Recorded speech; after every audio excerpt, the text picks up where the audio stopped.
Well, it's a big day here at Hawks Field for Nebraska baseball. They're tied with Illinois, one heading into Game 3 of their 3-game series, both fighting for a chance to face Ohio State in the first round of the Big Ten tournament. Senior day in Lincoln, the Big Red battling Illinois for the number 2 spot in the Big Ten tournament.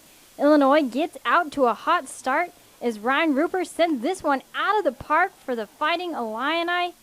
Then, bottom of the third, Huskers down 3-zip. A runner on second for the Big Red. Michael Pritchard knocks one deep, driving in a run with a stand-up double. Moving on to the bottom of the fourth, Austin Darby up to bat for the Big Red. He knocks the leather off this one for the solo dinger. Here's where it gets interesting. 2-2 count, runners on the corners. Huskers down by a run, and Darren Erstad calls for the double steal, and the umpire calls a balk, bringing in the tying run. Later in extra innings, Pat Kelly up to the plate. Bottom of the 10th, 2 runners on. It's right down the pipe, and he sends one out of the Haymarket. The walk-off jack for the Big Red as they down Illinois 7-4. A walk-off end of the regular season, but Coach Erstad didn't let out that breath until all the runners crossed the plate.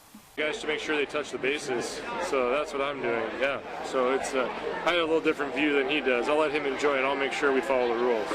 And senior high baseball squads also here in Lincoln for the first time since 2008, facing Creighton Prep in the first round of the 2014 state tournament. Phoenix Stevenson and the Islanders taking on Creighton Prep in game number 1. Bottom of the first, Creighton Prep up 1-0. Kyle Thompson rips it deep into center field for an RBI double. The Junior Jays lead 2-0. Then, top of the fourth, game knotted up at 2, bases loaded, full count. Calvin Henke sends it right up the middle, driving in 3 runs. Islanders now take the lead 5-2. Bottom of the fourth, 2 outs. Junior Jays Craig Petrick sends it up the middle for an RBI single. They trail by 2, but in the top of the 5th, 2 outs. Islanders Riley Bosch with the 2-run jack. Islanders are now up 7-3. They pile on a few more, notching the win today. Final score 11-3. Well, you know, we knew coming in it's going to be tough. I think their 3 pitchers combined were, you know, all of them were under 1.5 ERA, so we knew, you know, it's a little deja vu. They came out aggressive, got a couple runs, and we just talked about, you know, trying to stay the course and not get rattled. And once the bats got going, we were pretty good again. Grand Island Senior High is back on the diamond Monday night at 7:30. We now send it to Dave Greek in Omaha with some state soccer coverage. Megan, thanks. I'm here at Creighton's Morrison Stadium, and just a couple days ago, this was the scene as Hastings High School pulled off one of the biggest upsets in school history when they knocked off Omaha Skutt. Today, the girls get number 3 Gretna in the Class B semifinals.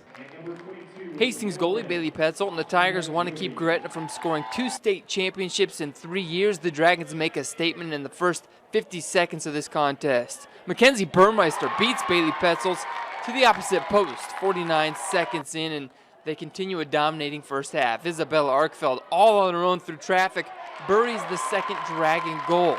But the second half was another story. Hastings, with its first opportunity of the day, Caitlin Pulaski capitalizes to cut the deficit in half. She only scored 6 times this year coming in.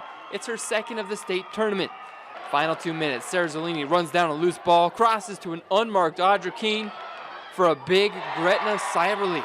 The Dragons take down the Tigers 3-1. It was tough for these Hastings girls to overcome the early deficit. Obviously, it took them a while. You know, it took them 40 minutes to react to it. And, you know, at halftime, we talked to them. Giving up a goal that early, it's always going to hurt, you know. Mentally, it's always going to bring the team down, and it's just going to something that we talked about at halftime. We told them, you know, hey, you can play against teams like this, but you're just going to have to go out there and play like you want it. Despite not coming away with a championship, head coach Chris Pedroza says this was still a very successful trip for Hastings High School. At the Nebraska State Soccer Meet, Dave Greek, NTV Sports, Omaha. And Sarah, in other news, the Nebraska Danger are on the road tonight, looking for their 5th consecutive win. They'll face the they'll face the Green Bay Blizzard at 7 p.m. All right, Megan Scolio live. Thanks for that coverage. And we'll be back with a check your forecast.